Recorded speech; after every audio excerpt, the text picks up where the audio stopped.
नमस्ते listeners, welcome to literature whispers. अगर आपको साहित्य प्रेम और गहरी कहानियां पसंद हैं तो इस सफर में हमारे साथ बने रहिए। और अगर आप ऐसी टाइमलेस स्टोरीज और सोलफुल नरेशंस रेगुलर सुनना चाहते हैं तो चैनल को सब्सक्राइब करना बिल्कुल मत भूलिए। अब चलिए एक ऐसी कहानी की तरफ जो सदियों से लोगों के दिलों को छूती आई है। ये कहानी प्रेम की है, पर यह किसी साधारण प्रेम की कथा नहीं है। ये उस प्रेम की कहानी है जो समाज की बनाई हुई सीमाओं से टकराया और अंततः उन्हीं सीमाओं के नीचे दबकर टूट गया। ये कथा हमें यह समझाने का प्रयास करती है कि जब घृणा पीढ़ियों तक चलती है तो उसका सबसे पहला शिकार हमेशा निर्दोष प्रेम ही बनता है। इटली का एक सुंदर नगर था, वेरोना। बाहर से यह नगर शांत, व्यवस्थित और जीवन से भरा हुआ प्रतीत होता था, पर इसके भीतर एक पुरानी आग जल रही थी। यह आग थी दो प्रतिष्ठित परिवारों की शत्रुता, मॉन्टेग्यू और कैपुलेट।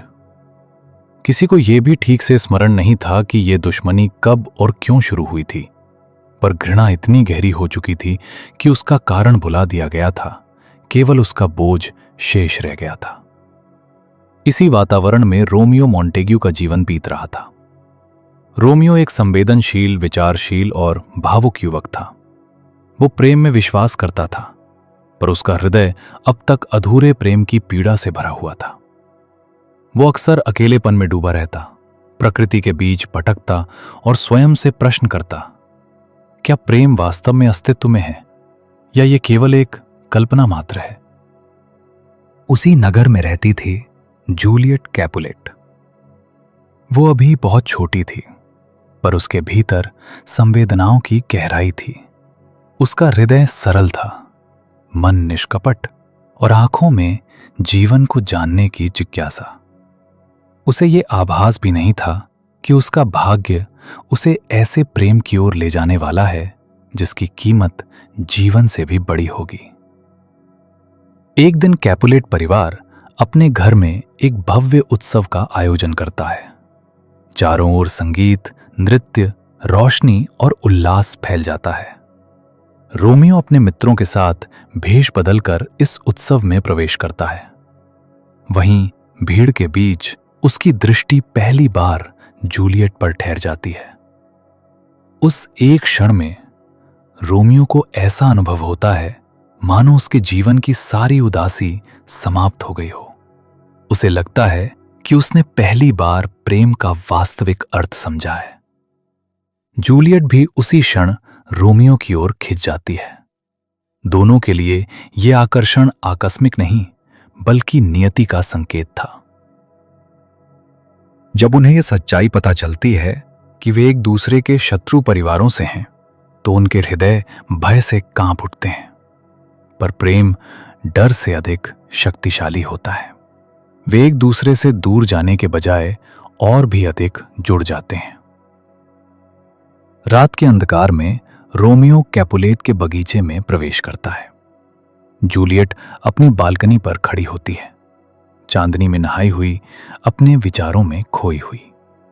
ये वही दृश्य है जहां दोनों अपने हृदय की बात बिना भय के व्यक्त करते हैं। वे नाम, परिवार और समाज को तुच्छ मानते हुए प्रेम को सर्वोपरि स्वीकार करते हैं। फ्रायर लॉरेंस की सहायता से दोनों गुप्त रूप से विवाह कर लेते हैं। फ्रायर को यह आशा होती है कि यह प्रेम दोनों परिवारों के बीच शांति का माध्यम बन सकता है, पर नियति शांति नहीं, परीक्षा लेकर आती है। कैपुलेट परिवार का उग्र युवक टाइबॉल्ट रोमियो को चुनौती देता है। रोमियो संघर्ष से बचना चाहता है क्योंकि अब वो जूलियट का पति है, पर उसका मित्र मर्क्यूशियो बीच में कूद पड़ता है। युद्ध होता है और मर्क्यूशियो मारा जाता है। इस क्षण रोमियो के भीतर का संयम टूट जाता है। वो टाइबॉल्ट को मार देता है। नगर का कानून सक्रिय होता है और रोमियो को वेरोना से निर्वासित कर दिया जाता है। ये प्रेम के लिए पहला बड़ा आघात होता है। रोमियो और जूलियट का अंतिम मिलन पीड़ा, आंसू और असहायता से भरा होता है। वे जानते हैं कि आगे का मार्ग अंधकार से भरा है, फिर भी वे प्रेम को नहीं छोड़ते। जूलियट के माता पिता उसका विवाह पेरिस से तय कर देते हैं। जूलियट भीतर से टूट जाती है। वो प्रेम और कर्तव्य के बीच फंस जाती है। अंततः वो फ्रायर लॉरेंस की योजना को स्वीकार करती है, झूठी मृत्यु की योजना। पर योजना विफल हो जाती है। रोमियो तक केवल ये समाचार पहुंचता है कि जूलियट मर चुकी है।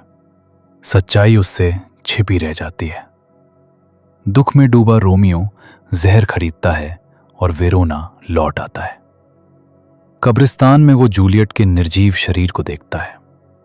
वो अंतिम बार उससे प्रेम की बातें करता है और जहर पी लेता है। कुछ क्षण बाद जूलियट जागती है और रोमियो को मृत देखती है। ये दृश्य उसके लिए असहनीय होता है।